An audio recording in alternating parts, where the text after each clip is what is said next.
ये पूरा वचन, अगर पवित्र आत्मा चाहे तो ये वचन आप मेरे मन में डाल सकता है, मेरे मन में भी डाल सकता है। मेरे को लग रहा था मैं कुछ वचन मैं लूं, लेकिन उससे पहले एक बात है, सेनाओं की यहोवा हमारे संग है। ये वर्ड को नहीं भूलना चाहिए। कितने आसान है पढ़ने में कि सेनाओं की यहोवा हमारे संग है। ये बताइए, यहोवा के पहले से सेना अर्थ क्यों लगाया गया? ओडिया रे कौन लिखा जाए? ओडिया रे कौन लिखा जाए?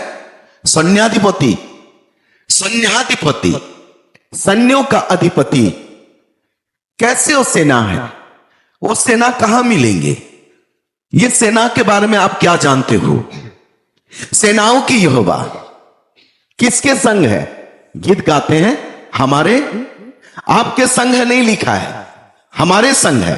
कोई भी, चाहे अन्य जाति हो, कोई भी धर्म के, कोई भी मजहब के लोग हो, यही अगर गीत को गाएं तो हमारा वर्ड को जरूर लगाएंगे कि हमारे संग है।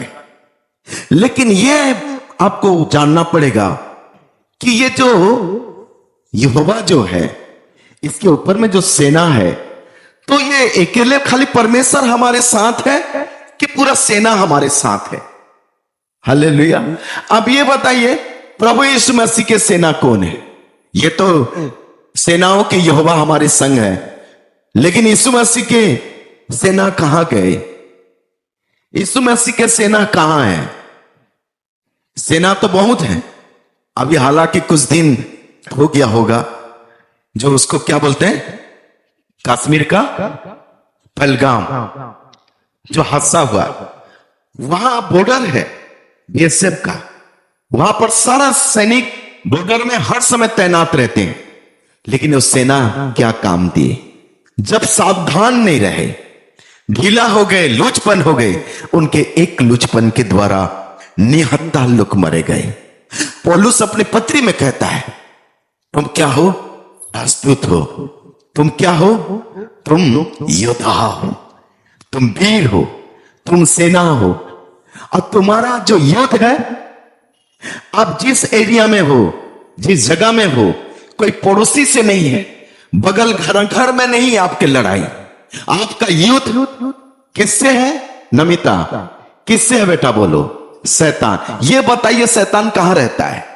ये युद्ध हमारे खुद के विचारों पर, मनों पर, हमारे शरीर की अभिलाषाओं पर युद्ध करना है। हमारा युद्ध कोई पड़ोसी के साथ नहीं है।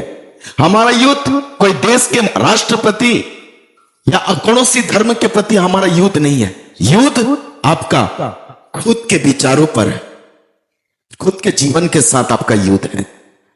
और ये युद्ध बहुत सारे लोग हार चुके हैं। ये लड़ नहीं पाएंगे। सबके साथ लड़ जाओगे, फैक्ट्री में लड़ जाओगे, ड्राइवर के साथ लड़ेगा, हेल्पर के साथ लड़ेगा, पड़ोसी के साथ लड़ेगा। तभी आप अपने खुद के साथ लड़कर दिखाओ। एक ऐसा एक सेना को निकाला परमेश्वर ने, एक बड़ा सेना बनाया। और सेना कौन है? आप खुद हो। हालेलुया। कौन है? आप खुद हैं। तो किसके साथ लड़ना है? प्रभु यीशु मसीह के शत्रुओं के साथ? प्रभु यीशु मसीह को नहीं मानने वाले और पाप करने वाले उनके साथ नहीं, उनके साथ लड़ना नहीं है। आपको क्या करना है मालूम है? सबसे बड़ा अस्त्र क्या है मालूम है? आपको मैं बता रहा हूं। 46 का 10 पद यहां लिखा है, चुप हो जाओ। क्या लिखा है? आजकल कोई चुप होना नहीं चाहता।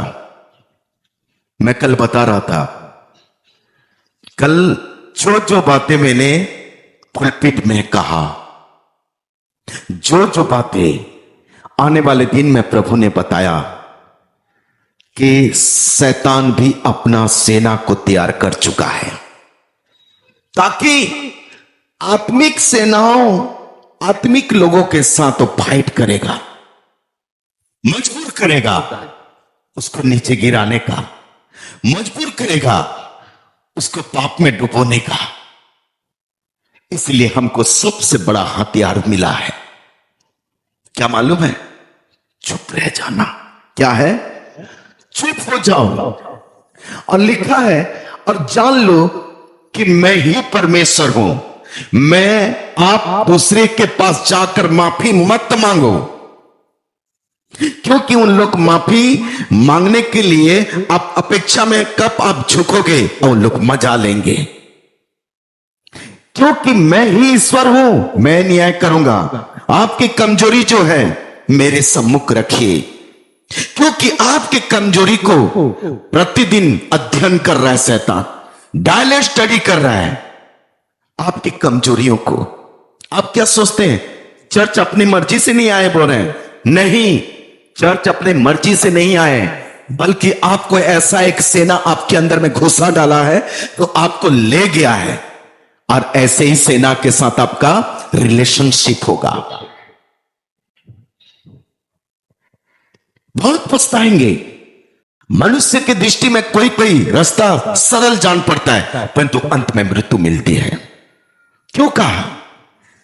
क्योंकि जानते हो, जैसे शैतान आपकी कमजोरियों को अध्ययन किया है, आपका कमजोरी को जानता है, वैसे पौलुस एक ऐसा वीर और योद्धा था जो किसी की कमजोरी नहीं, कोई विश्वासी की कमजोरी नहीं, किसी को नीचे करने के लिए या नीचे गिराने का इसलिए अध्ययन नहीं किया। अध्ययन खुद के शरीर का, जो शरीर में जो अभिलाषाएं हैं, जो गलत सोच विचार, उसका अध्ययन किया। बोलता है मैं अपना शरीर को मारता और कूटता हूं।